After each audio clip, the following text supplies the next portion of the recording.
All right, but first, America's free enterprise keeps on winning, and that's the subject of the riff.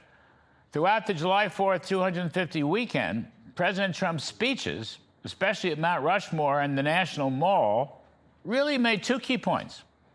One was the greatness of America, the home of freedom, the land of liberty, a country whose founding creed was that its citizens received their rights from God, our Creator.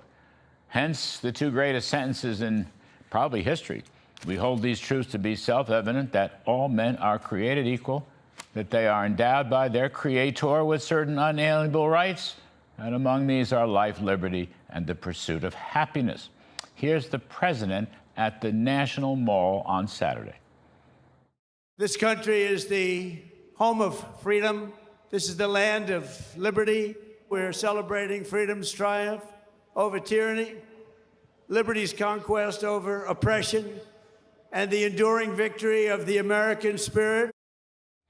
So, another one of his key themes this weekend is that we will never let socialism or communism take over this country. Now, here's the president on that. The entire world has been on notice that Americans will never let anyone take our freedom away. Won't happen. And all these talks from the communists, they haven't got a chance. Not even a chance. Communism is a loser, and it always will be. Communism is a mortal threat to American liberty. It is the greatest threat to our country, including World War I, World War II, Pearl Harbor, or even 9/11. We're not going to let this happen to us. Yeah, these are universal themes that span from the American founding all the way to the present 250th anniversary. But I would bet that these themes also be important campaign themes for the upcoming midterm elections. The Democratic Party has badly boxed itself in by accepting this wave of anti-Semitic socialism and communism launched by the anti-American Mandami and AOC and her growing quartet of radicals. Democrats are going to be stuck with this come November. The party leaders have caved into anti-Semitism and socialism and perhaps communism. They're all linked. One leads to the other. Hatred and bigotry and big state government socialism knows no bounds. Now, whatever you want to call it, it is surely not freedom, and it is surely not free enterprise. If you need any proof of this, besides the collapse of the old Soviet Union and the current collapse of communist Cuba right next door, here's one of my favorite stats. Per person GDP in the U.S. is slightly over $90,000, all right?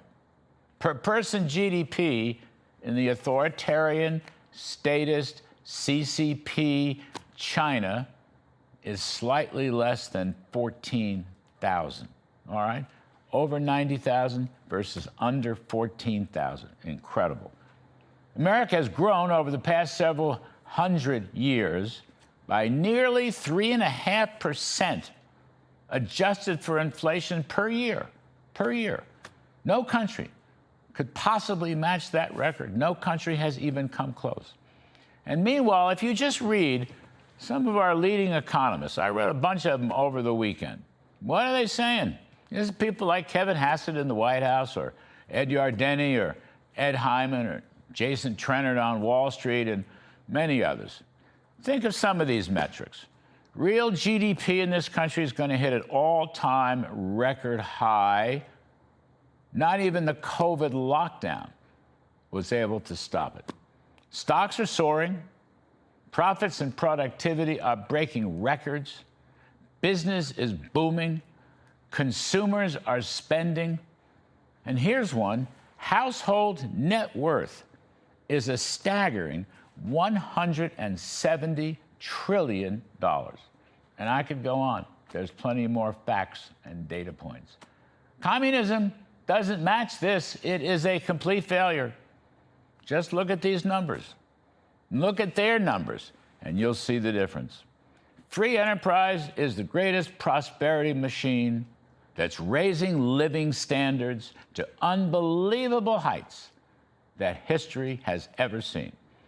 And that is why America keeps winning. And that's the riff.